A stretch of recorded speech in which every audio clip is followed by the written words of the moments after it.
Hello दोस्तों, स्वागत है आपका हमारे यूट्यूब चैनल में। दोस्तों, गुमे किसी के प्यार में आ गया है बड़ा ट्विस्ट। जैसा कि आप लोग जानते हैं कि सभी जब रजत को डिवोर्स पेपर पे साइन करके उसके मुंह पे फेंक के आने लगती है, रास्ते में हो जाता है उसका एक्सीडेंट, जिसकी वजह से भवी को सभी मिल जाती है और सभी को भवी लेकर आ जाता है हॉस्पिटल। और जैसे ही रजत को सब सच्चाई पता चलती है, वो वहाँ से एयरपोर्ट से निकलता है, लेकिन रास्ते में ही अमन का फ़ोन आ जाता है कि भाई सभी भाभी का हो गया है एक्सीडेंट। तो बहुत ही पागलों की तरह रजत बिहेव करता हुआ, भागता हुआ, वहाँ से दौड़ता हुआ किसी तरीके से आकर पहुँचता है सभी के पास।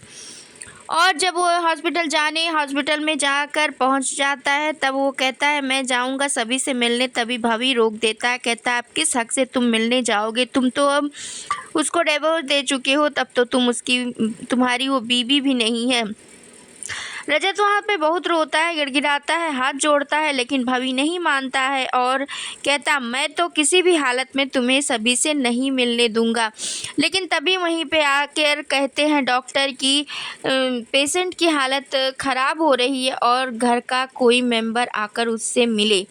तभी ये सुनते ही रजत भागता हुआ जाता है और सभी से मिलता है और कहता है तुमने ऐसी बेवकूफ़ी कैसे कर दी, तुम मेरी वजह से इस हालत में पहुंची हो, इन सब का जिम्मेदार मैं हूँ।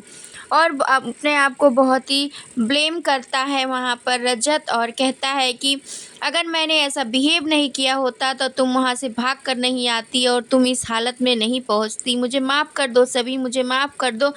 ज़ोर ज़ोर से रोता चिल्लाता रहता है। हॉस्पिटल के लोग भी उसको घूम घूम कर देखते हैं और कहीं ना कहीं भाभी को भी ऐसा लगता है कि शायद रजत को अब अपनी गलती का एहसास हो गया है और उसको माफ़ कर देना ही उचित होता है, क्योंकि कभी कभी आंखों देखी और कानों सुनी बातें भी अनसुनी हो जाती हैं। तो इसमें इसकी ही क्या गलती है।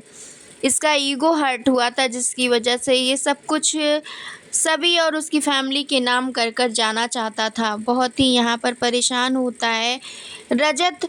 वेल दोस्तों, क्या कुछ कहना है आपको इस अपडेट के बारे में? आप अपनी राय, क्या अब सभी माफ़ कर पाएगी रजत को और भवी के साथ अपनी दोस्ती बरकरार रखेगी, या आने वाला है शो में बड़ा कोई ट्विस्ट? आप अपनी राय हमें कमेंट के जरिए ज़रूर बताएं और हमारे चैनल पर नए हैं तो लाइक शेयर सब्सक्राइब करना, बेल आइकन दबाना बिल्कुल ना भूलें दोस्तों।